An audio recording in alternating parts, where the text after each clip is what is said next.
Hey, Chloe's helping me here on this quick pit stop on the Monarch 10EE lathe. She's a little bit cold. It's really winter outside, so she's going to come in here and it's fairly warm. But I'm going to show you what I have to do. Okay, Chloe. She's got an old army coat here she likes. How's that? Oh, not good enough. Well, anyway. We'll get back over here and I'll show you what I run into. Yeah. I heard something slapping back here, but it was just some, this old belt here. This is the flat belt that goes on here and, around the spindle, and here's its tensioner. Here, if I can hope I'm getting it all up here, this is where this flat belt goes. But little pieces were coming off. I don't know if I can find one. I don't think I can right now, but it was slapping in there. And I want to check these. When you run the lathe at about, 4,000 RPM, these idler pulleys here are really screaming. So I want to check the grease in them, and they're okay. Here's the other one here. These are the adjusters for the V-belts here. So the other one will go there.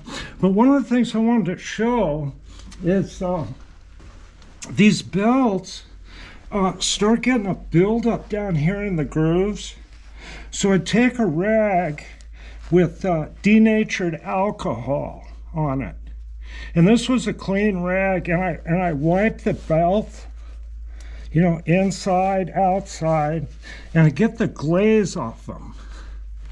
See? Get that glaze off them. And clean all these pulleys, clean the grooves out. And I don't know up there if you can see it, but it's a little bit dirty up there.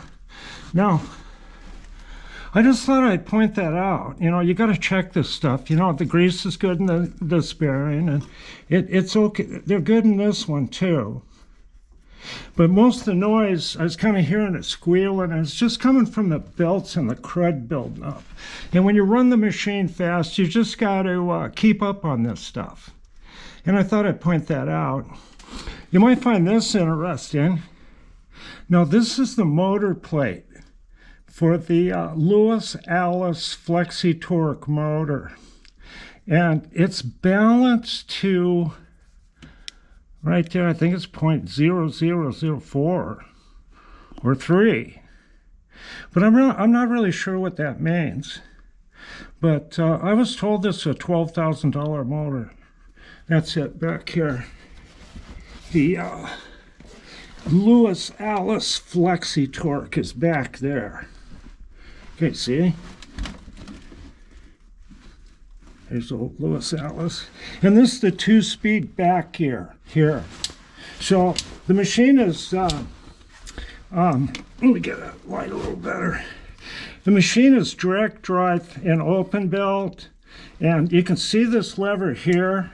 When you shift it, see if I can't right there, see that? That shifts it into a 5-to-1 reduction. So that's like the back gear. So the back gear is built into the motor, and so the gears don't affect the precision spindle up here. So that's kind of how that is. And of interest for those of you in England, I want you to see right there on the casting, and it says DSG. I hope you can see it, but the base was cast in England, Dean Smith and Grace. Somehow Monarch got involved. But I tell you what, this is a nice base casting. There's nothing wrong with it. And, you can peek down here and see the brake resistors. When I flip the switch off at 4,000 RPM, the motor is turned into a generator, and that power is dissipated into those big resistors down there. They look like old-time heater elements. So that's how this thing breaks. Thought you might find that interesting. So that's the back of this machine. It's just really nice. You know, each one of these things is a custom ordered hand-built machine. And just without regards to cost. Okay. Yeah. Trying to think if there's anything else I can show you. Hey, let's get around to play with that inch metric lever. That's kind of fun.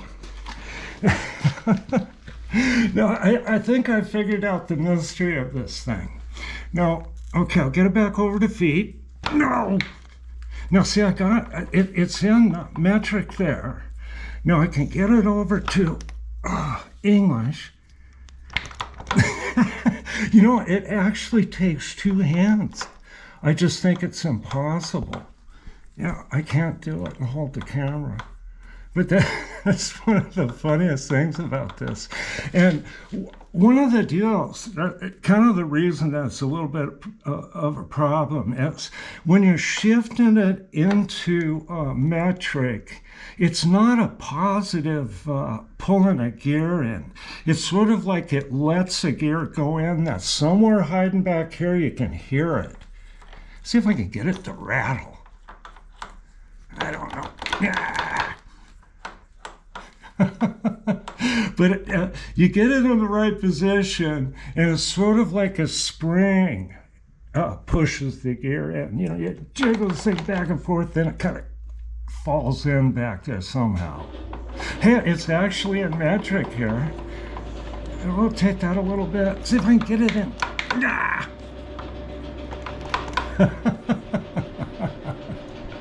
Well, anyway, I thought I'd share a little bit of the frustration on that part. I don't know. The neat thing about this Monarch is it's patterned after their big lathes. So everything's, you know, in, you know, where it should be. You know, the clutch levers. And this is the direction. All the way in, all the way out. When you put that in the middle, then you can engage the half nuts. See, then if it's in feed, then the safety's in, see? And I'll just keep going for a few minutes. The difference between, now this is the electric lead screw reverse, but all it does, it's just really a complicated mechanical thing that shuts the spindle off using these adjustable stops here, and this fork that's adjustable. And I might get into precision setting this thing using the Travidile, okay? But now, the ones with this ELSR, they call it, electric lead screw reverse, the spindle control level is right here on the apron. Okay.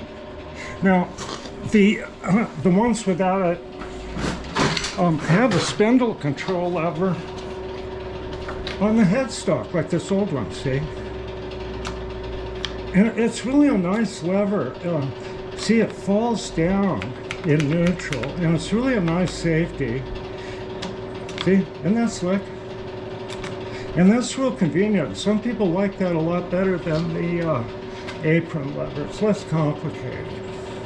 Well, I've about wasted enough of everybody's time. I'll get this stuff fixed up and start cutting more metal. All right.